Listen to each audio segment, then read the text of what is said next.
now there's a lot of games coming out, and people are playing all sorts of stuff at the moment. What games are people playing right now? Yeah, right. Not Fallout. Yeah, it's not. I haven't Fallout, ever heard of that. Call of Duty, other games. That was I'm last playing week's Fallout. topic. I'm clearly playing Fallout. Yeah. But Garrett Hagood brought up a good question for today's show, and that is how to keep players in the world of Destiny. Now, I think one thing Bungie is doing this holiday season is their new Refer a Friend program, where people will, if you've been Sherpa-ing people through the raid, etc., you can basically give feedback to your teammates. I think that's a really good way to keep the community interacting. But how do we think we can keep people enticed in the world of Destiny with all this competition right now? Sorry, just so I understand the Refer a Friend program, I thought it was sort of not fully detailed, but there will be a bonus for referring a friend. That's correct. Okay, but there's no other in-game things happening if I'm like helping people through the raid. Not that we know. It's like of if you yet. find a new player who wants to play, not just like, hey, I helped this Guardian out. That's a different thing. Correct. Okay, help a friend versus refer a friend. Do both, Guardian. Yeah. Okay. So, Jose, we'll start with you. How do you feel that Bungie could keep the players immersed in their world right now? Like, what changes need to happen?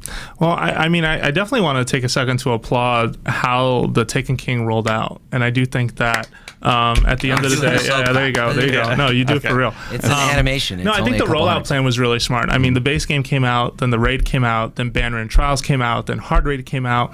I think that the constant surprises that came with the first couple of weeks of Taken King are a really smart way to keep people talking about the game. I will say, though, that list seems to have fallen silent the closer we got to Fallout and Call of Duty. It almost feels like they got to play too, they're playing Fallout now. Yeah, so I think maybe that's it, or maybe they just didn't want to compete like directly. I mean, I do feel like Bungie is very content with you coming back to Destiny and then going away to something else, only to come back later. I think that that is part of something that they are okay with. I think they were okay with Halo 5 actually not taking too many players away. Yeah, Halo 5's multiplayer are really good. Yeah, actually, it's divided. I know some really big Halo fans that aren't a fan, but then I also know people who really like what they've done. So definitely. But I do think Bungie could do a better job of introducing players to Destiny. And so, like, my knee-jerk reaction to part of this question, when I think of keeping players, I guess I'm really answering like how to introduce players to Destiny better.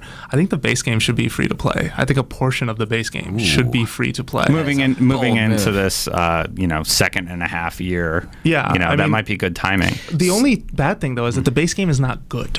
Like the base game is not. It's not but bad. It gets its hooks in you. So time out. It's not bad. It's good. It's not bad. Exactly. It's middling in certain places, and it gets worse when Bungie puts out an expansion and then like kills the Crucible playlist or kills the the Vanguard playlists that are on there. You're kind of.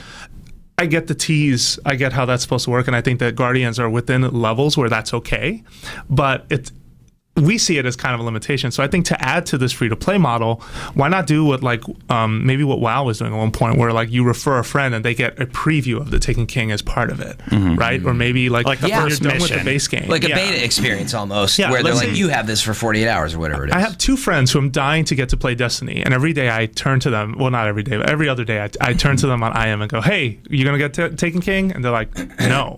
And I'm like, I wish I could say, okay, here's a referral to you two to try out the Taken King, because you both have the base game. You just don't want to. You just don't want to play the rest of it. So I was like, why not try out some of Taken King and then you decide? I mean, that's funny. I have not thought about anything like that at all. It sounds really smart.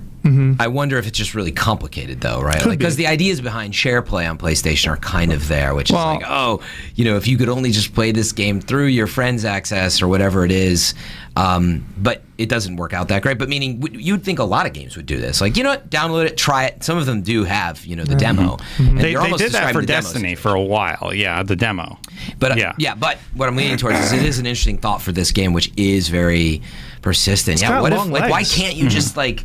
We talk about this a lot. Like, sometimes I just want to use a gun at its max level and try it out. Like, similarly, I'm sure you'd be like, dude, you have to play Trials of Osiris. Just come in, play one round, And how do you get them there? Yeah. Because it might get them totally hooked. I mean, so Trials would not be a good first thing to do in Destiny. You would get destroyed. Depends on your friends. Yeah.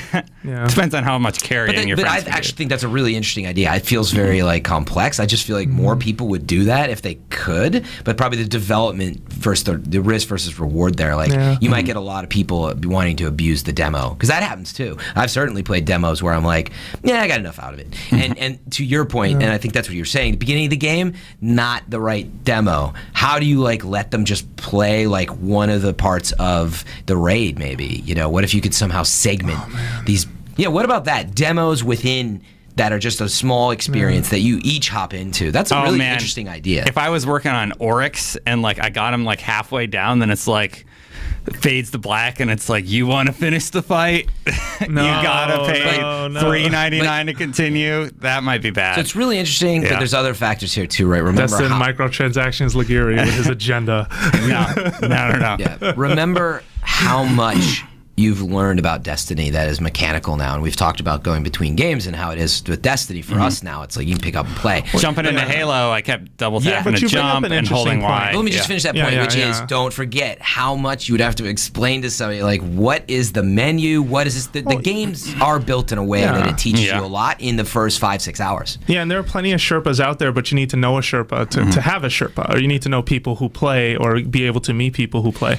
I do want to say, though, you bring up an interesting point that I forgot about, which is that I remember during the PlayStation 3 and Xbox 360 era, you heard about a lot of developers who were sort of reticent to put a demo of a game on their respective digital shops because there was that fear of they won't buy it. They're not going to buy it. But I would counter with that and say, like, at the end of the day, like, playing is what will ultimately like make someone a believer. And I do think that if you're trying to sell a base game that is a year old, like that's a hard sell to anyone. You always are putting the new content up front, which is why the Taken King has the Taken King right on the front box, right? Like there's mention of the 2 expansions, but it's all about that new hotness. It's not about the old hotness. You're also locked out of a ton with the base game. Like if you get the year 1 version of Destiny right now used or something, you're locked out of a lot. But to use an expression I really despise, you get your beak wet and you figure out from there, do you want to go a little further? I'm just saying the product that you can still purchase on the market is not great. And if it was free,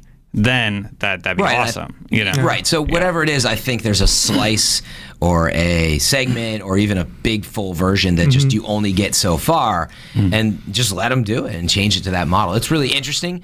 I think they'd probably be hesitant to without a deeper microtransaction model. I don't think it hurt WoW though to let people try the first 10 levels, which that was the way that some people got introduced to World of Warcraft. And now it's free to play, right? Referral.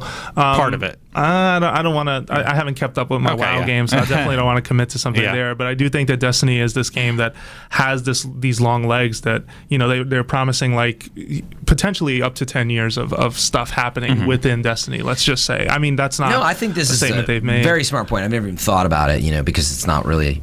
I'm not losing sleep at night wondering how they'll sell more Destiny. Yeah, but I'm more but it's a really fascinating point, which is it'd be great. There'd be more people to play with, and that is a challenge at times. And to you, the original question, which is how do you keep players hooked? Yeah, and I think that's the other side of this coin that we just didn't talk about, which is like we are getting into that zone again. Like what's next? Yeah. Because we now they've been very silent. They've been very, very silent. The community's kind of like, give us something. We need to know something's coming. The hardcore.